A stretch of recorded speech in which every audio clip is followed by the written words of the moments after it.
हमें इसका ये पेयर याद रखना है, यानी अ और आ। यदि किसी भी शब्द के आरंभ में अ और आ आएगा और उसके पीछे हमें इक प्रत्यय जोड़ना है तो अ का आ बन जाएगा। आ है तो ऑलरेडी आ रहेगा।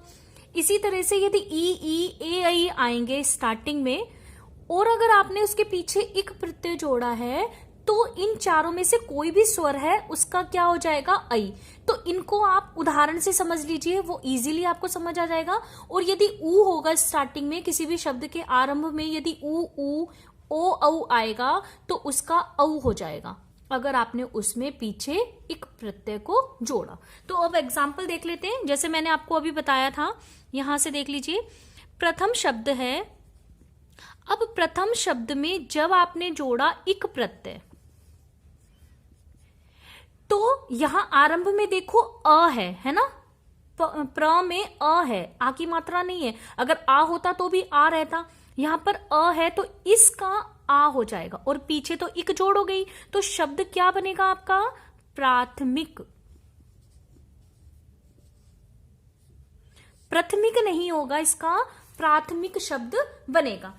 ऐसे ही धर्म, अगर शब्द है धर्म, धर्म में आपने जोड़ा इक प्रत्यय तो धर्मिक नहीं बनेगा, क्योंकि ध में क्या है अ, तो इसका क्या हो जाएगा, आ, हमारा इस वाले पेयर के अकॉर्डिंग। तो आ आएगा तो क्या हो जाएगा, आ हो जाएगा।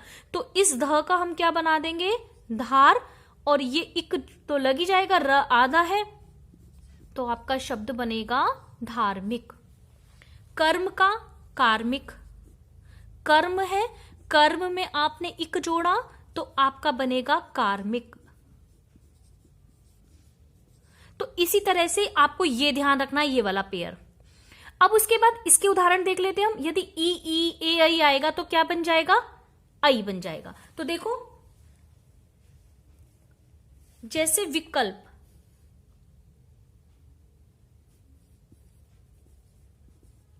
विकल्प शब्द में यदि आपने इक प्रत्यय जोड़ा तो यहां पर देखो ई है ना, छोटा ई है, तो यहां ई है तो ई का क्या बन जाएगा, आई बन जाएगा। तो वी में हम क्या जोड़ेंगे, आई की मात्रा जोड़ेंगे। तो हमारा शब्द क्या बनेगा, वैकल्पिक।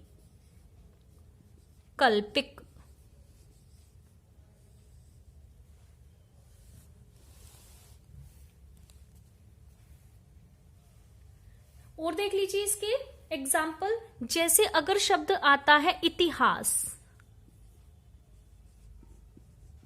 इतिहास और उसमें आपने जोड़ा इक प्रत्यय है ना, तो ई आ रहा है, ई का क्या बन जाएगा, आई। तो हमारा शब्द क्या बनेगा, ऐतिहासिक।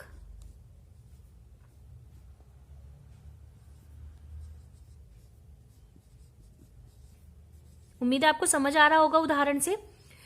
अब एक बार ऊ ओ औ के एग्जाम्पल भी देख लेते हैं। जैसे अगर स्टार्टिंग में आता है उपन्यास, उपन्यास और आपको इसमें जोड़ना है इक प्रत्यय, तो शब्द बनेगा आपका औपन्यासिक।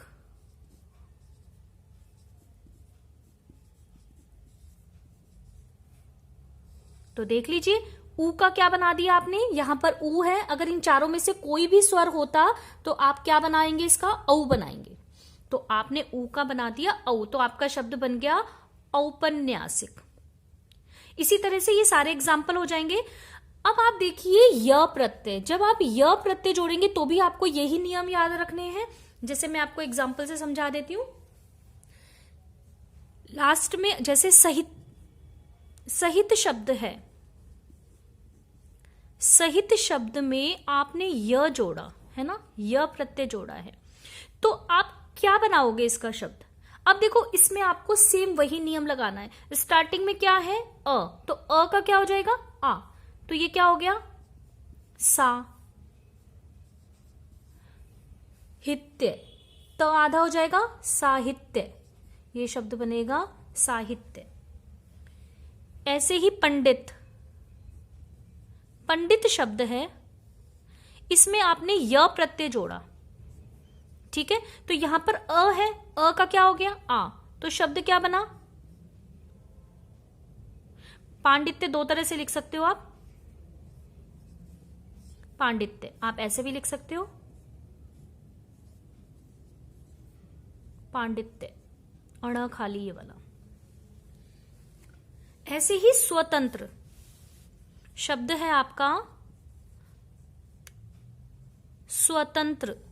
अगर आपको इसमें य प्रत्यय जोड़ना है तो आपका शब्द बनेगा, अब देखो, अब यहां कंफ्यूज मत होना क्योंकि यहां पर तो आधा वर्ण है, तो इसका आपको कुछ नहीं करना, इसको एज इट इज रखना है। आगे वाला वर्ण हम लेंगे व, तो व में आ की मात्रा जुड़ जाएगी, तो आपका क्या बनेगा शब्द? स्वा तंत्रय। पहले वाला जो वर्ण है ये आधा हो जाएगा, ये आधा हो जाएगा, जैसे इसके अंदर ये आधा हो गया, इसमें भी ये आधा हो गया। पहले वाला य से पहले वाला आधा हो जाएगा और स्टार्टिंग वाले में आ की मात्रा जुड़ जाएगी। तो ये आपको ऐसे इनका ध्यान रखना है। अब देख लीजिए अगर आपको अ प्रत्यय जोड़ना है तो कैसे शब्द बनाएंगे? जैसे वसुदेव है, वसुदेव है ना, अगर आपको इसमें अ प्रत्यय जोड़ना है तो व का क्या बन जाएगा? आ, क्योंकि स्टार्टिंग में अ है, इसमें अ है तो ये तो हो जाएगा आ, तो आप बनाएंगे वा, वासु देव, तो शब्द बनेगा वासुदेव। अब देखो आपके पास ऐसे ये शब्द आ जाता है, आपसे पूछा जाता है कि इस शब्द में कौन सा प्रत्यय है, आप नहीं बता पाते हो कि इसके अंदर कौन सा प्रत्यय है। बहुत ज्यादा बच्चे कंफ्यूज हो जाते हैं, सोचते हैं वासुदेव ही तो पूरा ही शब्द है, इसमें कौन सा प्रत्यय होगा? वासुदेव भी नहीं हो सकता, वासु अलग कर दे देव अलग कर दे ये भी नहीं होगा, तो क्या कौन सा प्रत्यय होगा? इसके अंदर अ प्रत्यय है, और ये अ जो है आपको यहां दिखाई भी नहीं दे रहा है क्योंकि अ की कोई मात्रा नहीं होती, ऑलरेडी अ इसमें जुड़ गया। तो यहां जो चेंजेस आया इसमें वसुदेव का क्या बन गया? ये वासुदेव बन गया है। और देख लीजिए इसका एग्जाम्पल, जैसे पंचाल, पंचाल शब्द, पंचाल नरेश थे ना, पांचाली के जो पिता थे। अब अगर उसमें आपने अ जोड़ा तो शब्द क्या बना? पांचाल। ऐसे ही मधु, और एक एग्जाम्पल बता देती हूं मैं। मधु शब्द है, मधु का मतलब शहद, और उसमें आपने जोड़ा अ प्रत्यय, ठीक है। अब देखो इस मधु में जब आप अ जोड़ोगे तो यहां पर क्या हो जाएगा? ये आ, तो ये तो हो गया आ, मां, और ध, और ये बनेगा व, ऊ का व बन गया संधि होकर, ई का य, ऊ का व, यहां पर संधि हो गई है। यदि ई का य और ऊ का व हो जाता है, अगर कोई असमान स्वर आता है तो ऊ के बाद यदि कोई असमान स्वर आया तो ऊ का हमने व बना दिया, व आधा था और व में अ की मात्रा जुड़ गई तो ये व पूरा हो गया और आपका शब्द बना माधव। तो इस तरह के ये चेंजेस आते हैं। अब आपके पास एग्जाम में जैसे आता है कि ये शब्द पूछ लिया पांडित्य, इसके अंदर कौन सा प्रत्यय है? तो य प्रत्यय है। आपका पूछ लिया औपन्यासिक, इसके अंदर कौन सा प्रत्यय है? तो इक प्रत्यय है। लेकिन आप नहीं, आप इक तो लिखे आते हो लेकिन उपन्यास मूल शब्द नहीं लिख पाते हो, तो मूल शब्द होता है इसके अंदर उपन्यास। उम्मीद आपको समझ आया होगा। अगर आपको कोई डाउट है तो प्लीज कमेंट करके मुझे बताएं।